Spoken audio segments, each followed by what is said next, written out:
What is up, everybody? Ray and Brennan back again with another episode of Franchise Tag Fantasy Football. I know that it looks like we haven't changed since the last episode on Monday. Crazy. But it's because we don't get enough of you to hit that subscribe, hit that like, so we can't pay the bills to run our washer and dryer. That's what it is. So if you guys could, please hit that like, hit that subscribe. Let us know what you guys are thinking in the comments. Before we get started with anything else, please make sure you guys check out our new partner here, Fantasy Football Advice Forum. They're doing some cool things over there in a premium forum. You guys can get some real information and talk to some people. We'll be in there chatting it up, letting you guys know what's going on. So, come hang out, have a good time. Brennan. Yes, sir. I heard that you had a little bit of news that you wanted to talk to the viewership about. We are talking about the AFC West, so it's okay. Let's talk about it. The Chargers, they're in a little bit of a not bind, but they got this contract to work out with an important player named Justin Herbert. I don't know if you heard of him, but sure, they are still not, and they're not like close. I would say they're just in talks, and so. I don't know if it's because their camp's waiting to see what Joe Burrow does, or Joe Burrow's camp's waiting to see what Justin Herbert does. But like he made some like vague comments about potentially holding out. It was very unclear, but the comments were very like oh, it'll work itself out. The holdout is there, it happens. Like he was very vague about it, but this dude's a smart guy. I don't think he holds out. I don't think that's gonna I don't think the Chargers fans have anything to worry about. They don't want him to leave. They're very adamant on keeping him being the QB1. I think he gets paid, but the fact that it's kind of like this looming tension, obviously it's the offseason. We got to talk about something, but we'll see what they do. I think they sign him. I think he breaks the bank. I think he gets around like that Jalen Hurts-esque type contract, Lamar Jackson type contract. Honestly, if I'm the Chargers, I'm trying to get that deal done that Mahomes got. That's what I want. Oh, yeah. I think any team would love that. But yes, it was a lot of money at the time, but 10 years from now, it's going to be beans. Nothing. It's going to be nothing. He's like the seventh highest paid quarterback in the league right now. And if he wanted to, he could be the highest paid, but he wants to win. So he made it very clear. Yeah. Great guy. What's it like? What's it like to have a guy like that on your roster? I don't know. You tell me. How about all the new Chiefs fans? Can you guys let us know? Like all those new Chiefs fans? What's that like? I just want to know. Little stab, little jab at the bandwagoning group, Hey man, I'd bandwagon for Patrick Mahomes, but I'm a big Patty guy. I like Patty a lot. Yeah. I have other news. I just wanted to bring this up to everybody listening here. If you guys would love to see Brennan open up a show, he made a promise. We're going to stick to it. Week 1, Brennan's face will be opening this show, and we're not going to cut it. It's just going to be exactly what it is the first time it comes out of his face hole. So please tune in week 1. He'll be there. Oh, my goodness. Brennan, let's get this started. Let's get this show on the road. Yeah.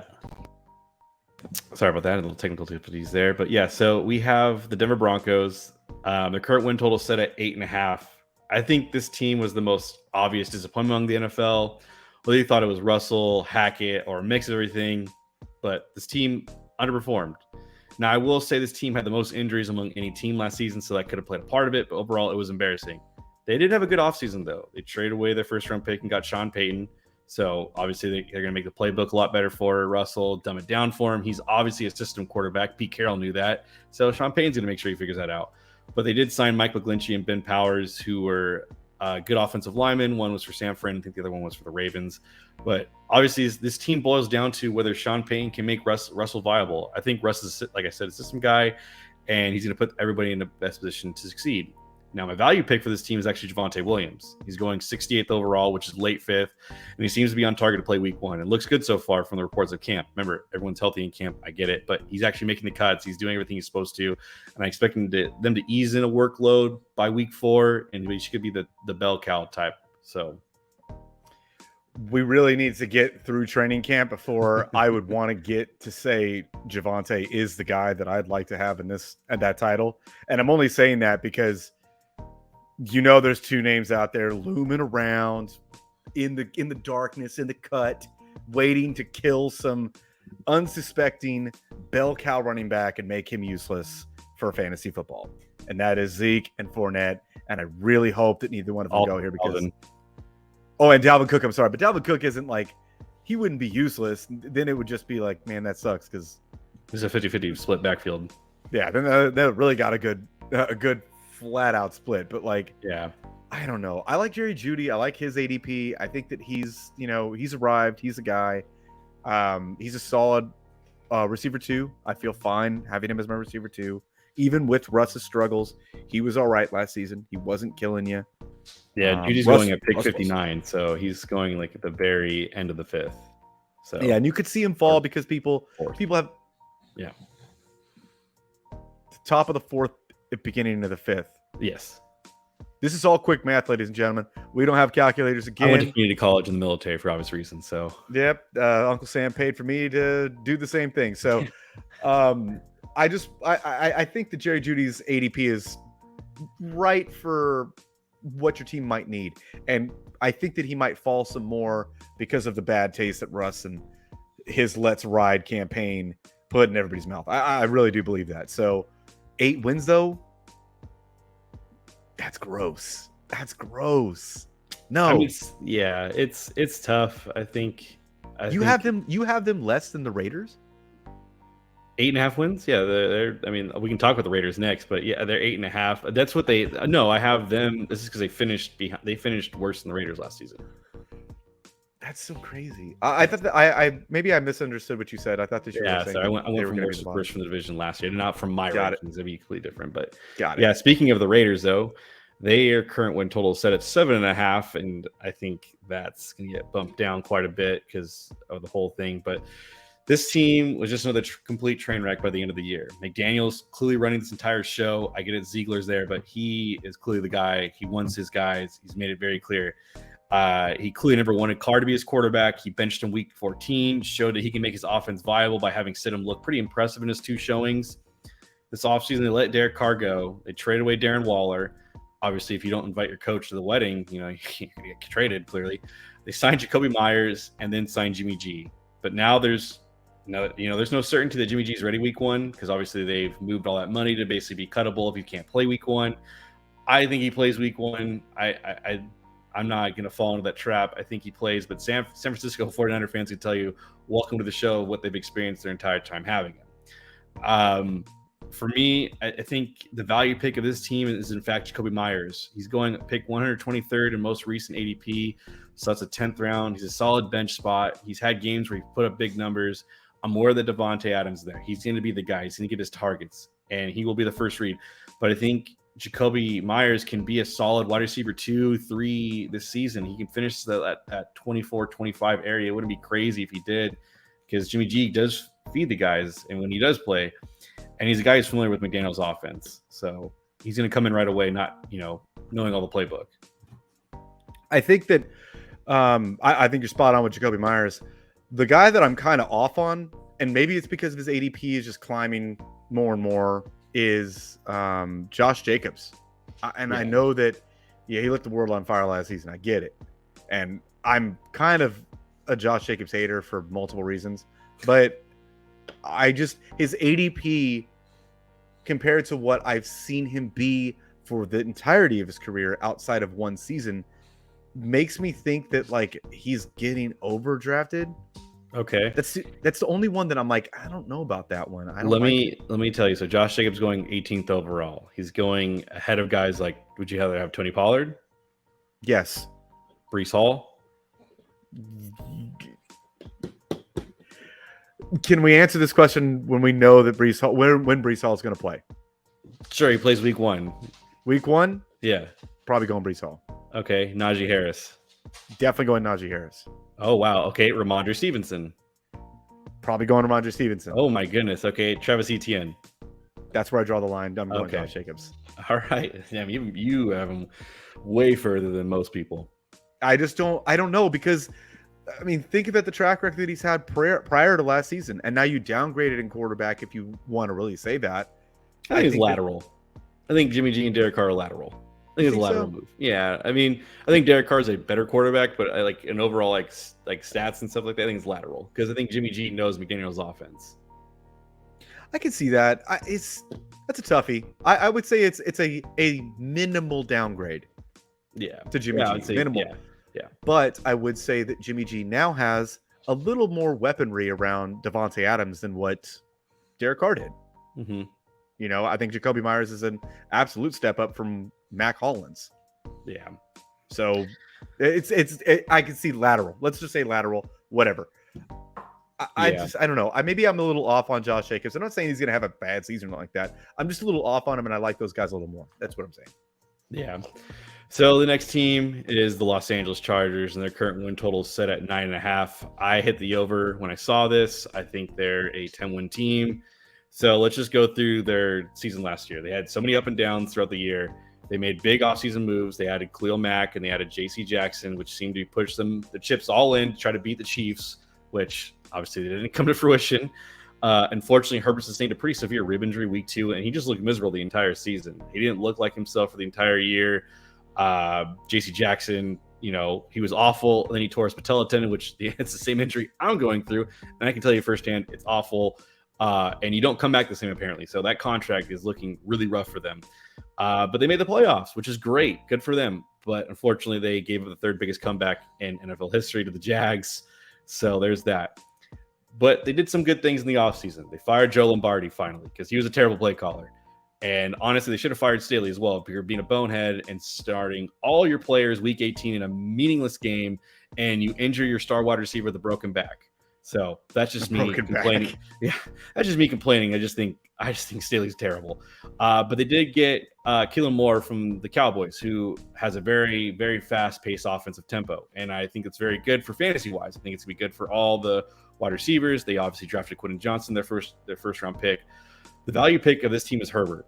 I think he's going in the beginning of the 5th round. It's like 49th overall, and there's a chance of him being a top 3 quarterback in the league with Moore as the play caller. I think there's I get it.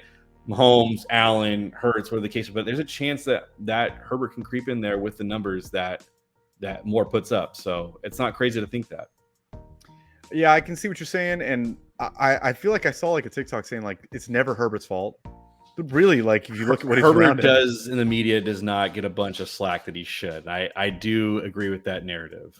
Yeah, but I would say that like out of all of the top like echelon-esque quarterbacks, he has had for sure the most injuries around him by far. And he had Josh Palmer as wide receiver 1 for a good amount of the season. Yeah. I want to see that offense on full cylinders. I want to see it so bad because I really think that they have a good thing with Mike Williams and Keenan Allen. I think Keenan Allen still got a little bit more in the tank.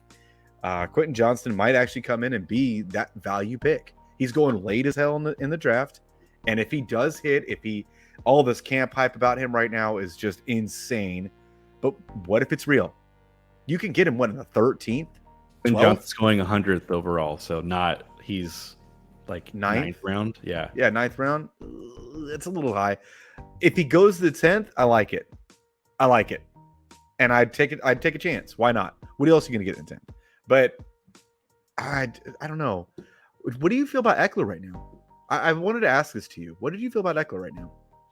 I mean, I feel pretty confident with him. I think they got the contract situation taken care of. He made it clear it's his last year there and he's going to dip out. But I mean, I would take him in the top 5 in fantasy. No questions asked. And I think Keelan Moore will use him to the max. Okay. Just ride them wheels till they fall off. Oh, yeah. Just pound the rock till he's done. Till he breaks. So, yep. I would be worried about this being the season he breaks. Yeah. I mean, I'd be worried about it. 30, 29? How? 30. 30? Yeah. But, ride him out to the sunset. So that's all you got to say. Well, I don't have much else. I think that I think the Chargers are going to be a good team if everybody's healthy, but that's a gigantic. So do you have the 9.5 over? Would you bet them 10 wins? Yes. Yeah. All right. Yes. Fair enough. All right. So we're going to go with the Super Bowl reigning champs, the Kansas City Chiefs. Current win total set at 11.5. Crazy. They went through a rebuilding year and won the Super Bowl, right?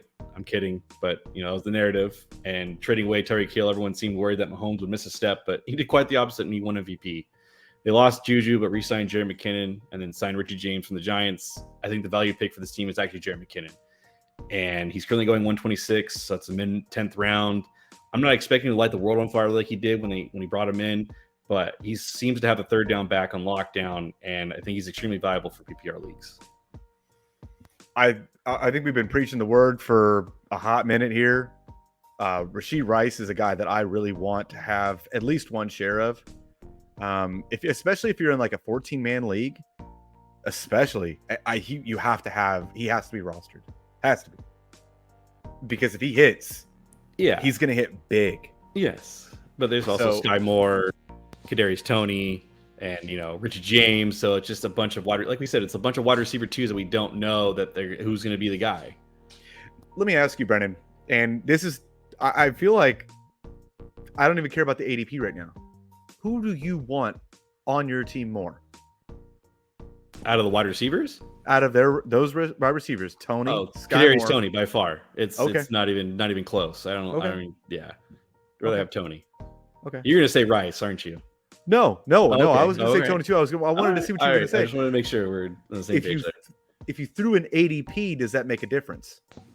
Kadarius Toney is currently going at 91. So, 91. Yeah, so I'm definitely taking Toney.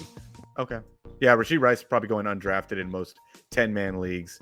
12-man leagues, I think he's probably going 120 or something like that. Let me see here. Sorry for the. We should have a stat guy. Yeah, pick 146. 146. Ooh, that's 12th. Late. Yeah, that's like late. 11th, 12th. Yeah, it's late. I don't know. I like Rashee Rice. I really would like a piece of that. And if you can get him in the 13th round, 12th round, why not? Get kickers out of your league. Get Rashee Rice in your league. If you have kickers in your league, just get out, and especially if it's for money too. If you have a money league for kickers, please stop it. Do yourself a favor. Stop. Yeah. Get some help. I'm not spending $100 in a league to know that there's kickers in it too, or I could lose to a kicker. Yeah, no. Imagine having kickers and IDP. IDP is one thing. There's some strategy to IDP, but kickers, no, thank you. To me, it's all the same. No, kickers are just awful. Wait till we start really getting the gas going on this. Get rid of tight ends in your league. Okay, that I could. That's just stupid. But I can see the argument since they're just not as viable. But you can make it into a 2 flex. But no, you need tight ends. You need one. It's Travis Kelce, and that's it. Look, if you can get the stack, Pat Mahomes, Travis Kelce, you're sitting pretty. You're sitting pretty to me. Sitting pretty to me. Anything else, Brennan? I've got nothing. All right, guys. Well, I think that wraps it up for the AFC West. Please make sure that you hit that like, hit that subscribe. Let us know what you guys think. Help us pay our laundry bill because we're out here smelling. Make sure you guys check out our friends over there at fantasyfootballadviceforum.com and let him know we sent you. He will cut us a paycheck for nothing. So just make sure that you're doing that. And until next time, guys, we'll see you later.